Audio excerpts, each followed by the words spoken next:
বর্ণনাকে বলা হয় DT, definition term. বুঝছি? লেখা শেষ, ক্লোজ ডিটি। বুঝতেছি ভাইয়া?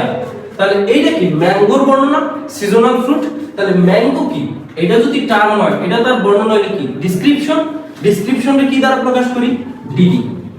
ডি তে ডেফিনেশন, ডি তে ডেসক্রিপশন।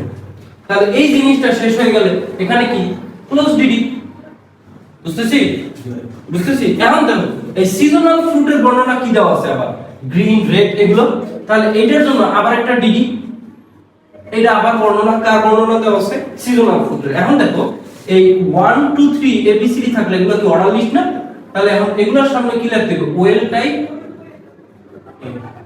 কি দ্বারা শুরু হইছে? এটা এ দ্বারা, তাহলে এটা ওয়েল টাইপ এ। বুঝতেছি? আর এই যে এলিমেন্ট দ্বারা যেগুলো দেওয়া আছে সেগুলো কি দ্বারা প্রকাশ করা হয়? এলাই।